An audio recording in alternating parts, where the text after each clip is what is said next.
Para fortuna de ustedes, esta es mi última charla, así que no los voy a atormentar más. Vamos a hablar de las artroscopías de cadera, cuál ha sido su evolución. Estoy viendo que muchos de ustedes no estaban presentes en este planeta cuando ocurrió eso, y ahí nosotros recién estábamos discutiendo si es que se podía usar la artroscopía de cadera para el pinzamiento y para el labrum acetabular. Solo hace 23 años estábamos aún, ¿podremos o no? Hoy tenemos todo este listado de patologías artroscópicas que podemos resolver y que las resolvemos en forma bastante eficiente. Y han pasado solo 23 años. Las más frecuentes siguen siendo el manejo del pinzamiento femoroacetabular, para el manejo del CAM, del pince, el mixto, para el manejo de las lesiones interarticulares, como ustedes han visto durante todas estas charlas, en las que podemos manejar el labrum, la patología del cartílago también, y obviamente que tenemos que manejarlas en conjunto. Manejamos las lesiones óseas más las lesiones de partes blandas, para obtener una articulación que esté estable desde el punto de vista funcional y que no tenga daño estructural. Quiero hacer mención nuevamente al tema de la resección del labrum, no porque quiera volver al tema del pinzamiento, sino que cuando empezamos a operar pacientes mayores de 35, después de 40, hoy operamos pacientes de 50 por pinzamiento sin ningún problema, porque vamos a ir a resecar este labrum porque queremos hacer una cirugía que deja al paciente sin dolor. Al hacer eso, aumentamos nuestra población target y tenemos pacientes de mucha mayor edad. Eso nos hizo darnos cuenta de que habían otras patologías que también nosotros podíamos manejar desde el punto de vista artroscópico, independiente que los resultados obtenidos en las resecciones eran muy buenos. La patología sinovial también es una indicación muy buena para la artroscopía de cadera, que podemos tratar tanto la difusa como la focal, y es una muy buena alternativa a la otra alternativa de tratamiento, que es la luxación quirúrgica, porque la verdad es que la magnitud de las cirugías es bastante difícil. También hemos usado nuestra artroscopía para el manejo de artritis séptica. Ustedes tienen ahí el caso de un paciente hombre que consulta precozmente en la urgencia con fiebre, dolor y una resonancia que mostraba claramente una lesión en la cadera. La artroscopía nos permite evaluar la articulación, drenar la articulación, tomar todos los cultivos y es una muy buena indicación para esta situación. También en casos en los que los pacientes han sido sometidos a osteosíntesis por fracturas de pelvis o acetábulo y que el paciente está con dolor y hay alguna duda de qué es lo que está pasando, nosotros hacemos la artroscopía y vemos que aquí no hay ninguna duda que uno de los tornillos está intraarticular y eso es lo que está provocando el dolor. Procedemos a resecar, a remover el tornillo y tratar las lesiones asociadas. La hemos usado también en casos de luxación de cadera, en los que una vez que reducimos la luxación, vamos a ir a evaluar intraarticularmente la articulación, vamos a resecar los fragmentos pequeños. Cuando no tenemos una fractura pared posterior importante, vamos a hacer una reparación del labrum dañado y reinsertamos aquellos fragmentos que están adheridos al labrum y a la cápsula y que son muy pequeños para hacerle una osteosíntesis, con muy buenos resultados. Ya no tenemos el miedo que teníamos antes de que no se podía hacer una artroscopía en una luxación porque se iba a salir o íbamos a extravasar mucho suero, porque como ustedes vieron en una de las presentaciones, tenemos un control mucho más adecuado de ese flujo. La usamos también para evaluar pacientes que pueden tener dolor después de una osteotomía periacetabular y podemos revisar si ese paciente está sobrecorregido o tenemos alguna lesión que está asociada. Yo prefiero hacerla pre-GANS, pero también es una buena indicación el hacerla.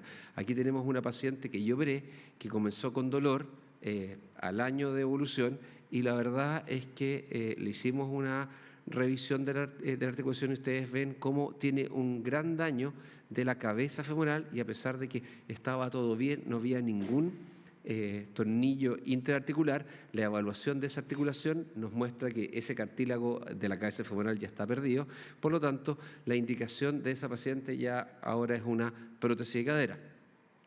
La usamos también para el manejo de las patologías infantiles, como vimos en la mañana, ya sea la epifisiolisis, la evaluación de los PERTES con el manejo de las partes blandas. En casos de miositis osificante, podemos ir a resecar esa osificación que ustedes ven ahí supracetabular. Tenemos un muy buen acceso y podemos resecarla completamente sin tener que hacer un abordaje que es más agresivo para el paciente. Y una parte que se ha ido desarrollando cada vez más, y sobre todo en los pacientes mayores, son todas las lesiones de tejidos blandos que están en relación a este síndrome de dolor del trocánter mayor, la bursitis, tendinitis, roturas completas y el síndrome del dolor glúteo profundo. Para nosotros esto es una enfermedad que es progresiva, una enfermedad inflamatoria que cuando uno la conversa entre los cirujanos, uno la minimiza. Es como cuando un hijo de nosotros tiene una pequeña herida y uno dice, esto no es nada, pero para el paciente es un problema, es una lesión invalidante. ¿Quién no tiene esa señora que lleva 4, 5 años de dolor de una tendinitis en que la han infiltrado con corticoides, sin corticoides, con plaquetas, con ecografía, sin ecografía y sigue con dolor? Y ha hecho todas las sesiones de quimioterapia. Es una lesión poco importante, pero la señora lleva 5 años de dolor sin ningún tipo de resolución.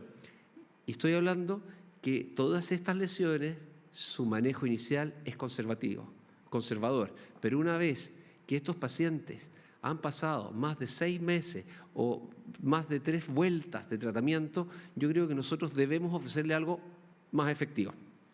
De esa manera, tratamos las caderas en resorte en gente joven, que ya lo discutimos ayer, no voy a entrar en más detalle con eso, y con los resultados son bastante buenos. Donde está un poco más controvertido el asunto es cuando vamos a tratar estos pacientes que les decía yo de patologías del glúteo medio que parecieran no ser importantes, pero cuando en estos pacientes se asocian imágenes como las que ustedes ven ahí, en la que hay claramente un edema muy intenso de la inserción del glúteo medio y glúteo menor, y en algunos casos con pequeñas roturas, estos pacientes requieren de un tratamiento más agresivo.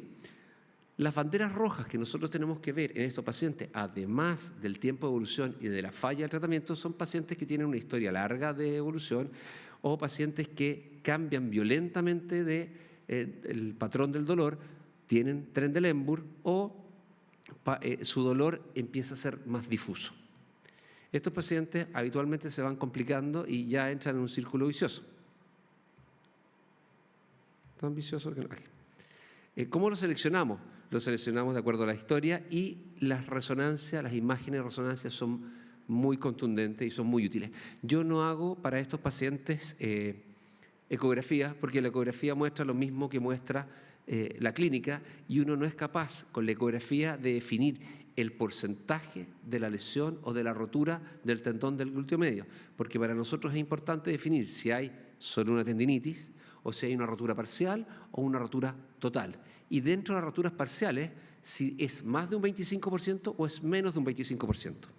De esa manera, en los pacientes que tienen una bursitis de larga data refractaria, nosotros hacemos esta artroscopía del compartimento peritrocanteriano en la que vamos a explorar la lesión, resecamos la bursa y vamos a abrir todas las adherencias. Y desde hace 6 años que le abrimos la banda iliotibial, que ya no lo hacemos, pero descomprimimos la zona proximal. Porque, ¿cuál es la causa de este dolor? Probablemente nosotros pensamos que es un síndrome de hiperpresión proximal en la cadera, así como lo tenemos en la rodilla. Antes abríamos la banda iliotibial, hoy estamos abriendo la inserción distal del glúteo mayor. Con eso disminuimos la presión de la misma manera. Tenemos pacientes que les duele menos la cirugía y que no les altera la forma de la cadera, como conversábamos ayer. Así, en la tendinitis del glúteo medio, lo que hacemos es lo mismo que conversamos recién: debridamos, limpiamos, resecamos la bursa, cortamos la inserción del glúteo mayor 3 centímetros y luego hacemos estas perforaciones a nivel del trocánter mayor, tal como se hacen en la inserción del Aquiles, y reparamos eso. Ahí lo que estamos viendo es una colocación de un parche de Regeneten, que es para una rotura total. Así que eso fue como un spoiler de lo que viene. Ustedes ven ahí las dos alternativas de disminuir la presión. Una es la apertura longitudinal de la banda y la otra es que la que estamos usando ahora, que es la sección de la zona proximal de la inserción distal del glúteo mayor, que es muy fácil de acceder y es uno de nuestros puntos de referencia para hacer toda esta cirugía. Si nosotros vemos bien este punto, vamos a poder hacer la tenotomía bien, vamos a hacer nuestra exploración bien, podemos reparar el tendón del glúteo y además nos sirve para el tratamiento del síndrome del dolor del glúteo profundo. Aquí tenemos una paciente que lleva operada 6 meses de su cadera derecha y 2 semanas de la cadera izquierda. Esta paciente lleva 3 años de evolución de dolor y le habían hecho kinesioterapia de todos los tipos e infiltraciones de todos los tipos. Afortunadamente, no tenía rotura del tendón, sino que solamente una inflamación. Y el resultado funcional es óptimo. Para esto usamos un abordaje que nosotros diseñamos con portales distintos modificados en posición supina, porque la tendencia mundial era hacerlo de lado, con lo que la artroscopía es bastante más compleja porque uno tiene que estar con los hombros de esta posición, en cambio sentado es bastante más simple. Y yo creo que si uno mantiene la cosa simple es mejor. Vamos a tener el abordaje, ¿no es cierto?, con estos portales y podemos tratar, bueno, la tendinitis, y el siguiente paso en la evolución progresiva de esta lesión son aquellos pacientes que tienen roturas parciales del tendón del glúteo. Ahí ustedes ven una señora que llevaba 5 rondas completas de fisioterapia, inyecciones de corticoides, 2 inyecciones de PRP y llevaba casi 1 año de dolor. Y ven ustedes cómo tiene un Trendelenburg que no le permite estar de pie. Entonces, esta paciente ya no hay otra cosa que ofrecerle y lo que hacemos en esta paciente es ir a explorarla y tenemos que enfrentar ahora 2 opciones. Podemos transformar esta rotura parcial en una rotura total, que es lo que hace DOM, y uno corta, cruenta y reinserta el tendón de esta manera, como ustedes pueden ver, que es lo que hacemos cuando tenemos una rotura total, y uno reinserta el tendón igual que en el hombro, con una secuencia de doble fila. La verdad que están descritas ahí 6 carillas que yo nunca he visto, porque cada vez que uno entra a esta articulación, el trocánter mayor está brillante y no se reconoce ninguna de las carillas. Sin embargo, el resultado de estos pacientes es muy bueno. Pero a mí me parece que es un poco violento ir a transformar una rotura parcial del tendón en una rotura total. No creo que tenga yo la habilidad para hacerlo. Además que lo que ocurre es que cuando uno entra de lateral hacia medial, uno se enfrenta con el trocánter mayor y el glúteo medio intacto, porque la rotura ocurre de medial hacia lateral. Entonces, por eso es importante tener definido desde antes si tiene más de un 25% o menos de un 25%. ¿Por qué? Porque eso es lo que definimos nosotros para hacer aumentación de estos pacientes con membrana. Nosotros usamos esta membrana desde el año 2017, es una membrana de líquido amniótico que funciona muy bien, pero técnicamente es muy difícil, porque cuando uno mete la membrana, esta membrana tiende a girar por el flujo del agua y lo que uno más se demora en es estirar este parche y es muy difícil.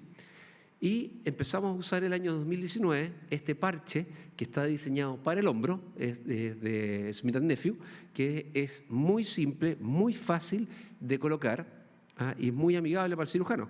Ustedes ven aquí que hacemos lo mismo que en las otras patologías, limpiamos la bursa, resecamos las adherencias, hacemos la tenotomía del glúteo mayor en su zona proximal y vamos a ir a hacer el microdrilling, los agujeros sobre el trocánter mayor y luego vamos a ir a poner este parche que les digo, es muy fácil de poner, uno lo pone, se despliega y al desplegarse queda prácticamente estable, no se enrolla sobre sí mismo y nosotros ponemos las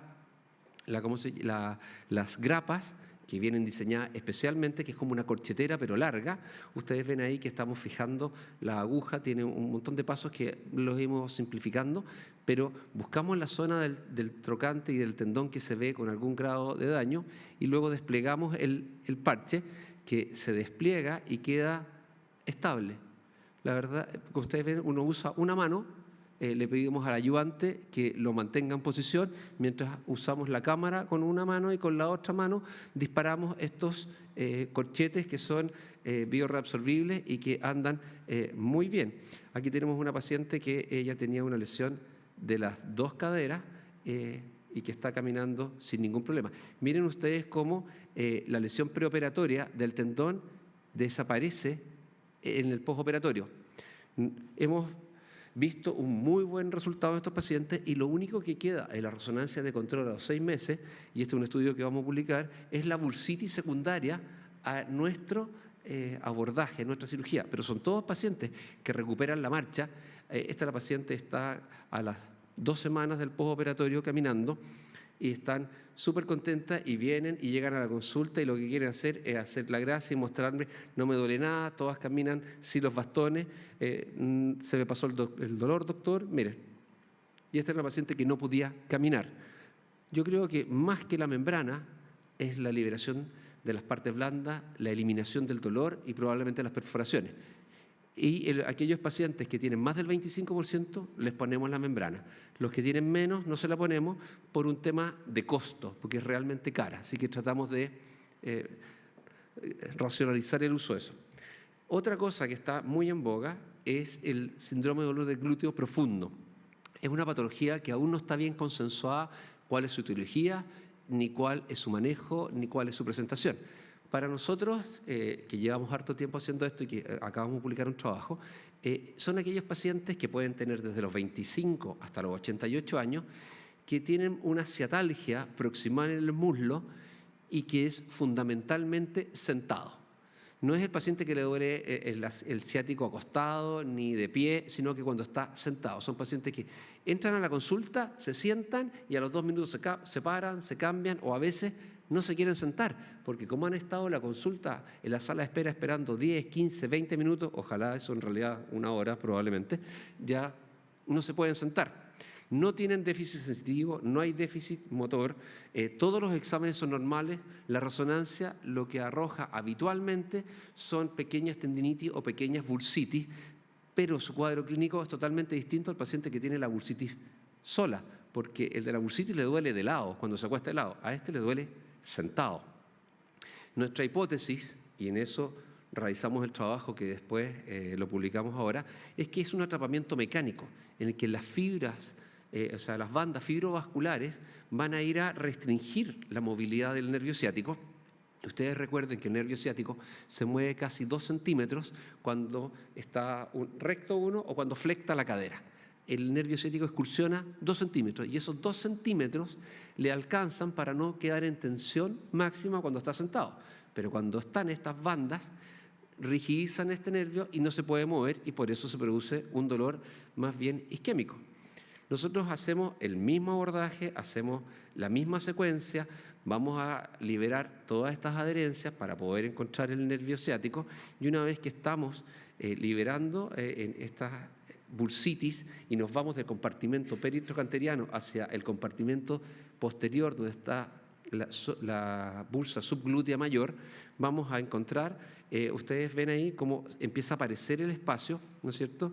Y detrás de estas adherencias, que son verdaderas bandas que están estrangulando el nervio, empieza a aparecer el nervio ciático. Ahí estoy liberando las adherencias entre la banda y el trocánter mayor o las adherencias entre el glúteo mayor y el ciático. Y ahí ustedes pueden ver cómo aparece, una vez liberando estas bandas, el nervio ciático. Y se ve perfecto, completito. Y ustedes pueden ver cómo el nervio ciático inicialmente se ve blanco, incoloro, se ve a veces muy delgado y en la medida que lo vamos liberando, este nervio ciático empieza a retomar la circulación perineural y empieza a ponerse cada vez más cilíndrico.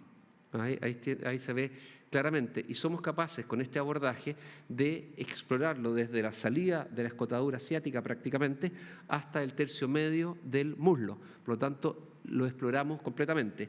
Antes le hacíamos una epineurolisis, pero hoy día ya no somos tan agresivos, sino que solamente liberamos las adherencias. No tiene ninguna relación con el piriforme, porque el piriforme está por anterior del ciático. En toda nuestra secuencia de pacientes, en toda nuestra casuística, solamente hemos encontrado 2 pacientes que el nervio ciático tenía una variante en la que parte del nervio ciático estaba pasando por el vientre muscular. El resto de los pacientes no le hemos hecho tenotomía del piriforme tal como mostramos en la publicación, y en esa publicación solamente metimos pacientes con lesión del nervio ciático aislada. Todos los pacientes han sido evaluados antes de la cirugía por un columnólogo y el 85% de ellos tiene alguna manipulación por un traumatólogo columna o por un neurocirujano, y casi la mitad ya venía con una artrodesis de la columna en que no se les había pasado el dolor. Y ustedes pueden ver cómo siempre el nervio ciático aparece en la misma zona. Ahí está el cuadrado femoral y uno debajo del cuadrado femoral, igual que en un abordaje posterior de resultado en cuanto al dolor. Otra indicación más controversial es cuando uno pone la cirugía, que es la cirugía del siglo XX, y el paciente dice, doctor, me sigue doliendo la prótesis.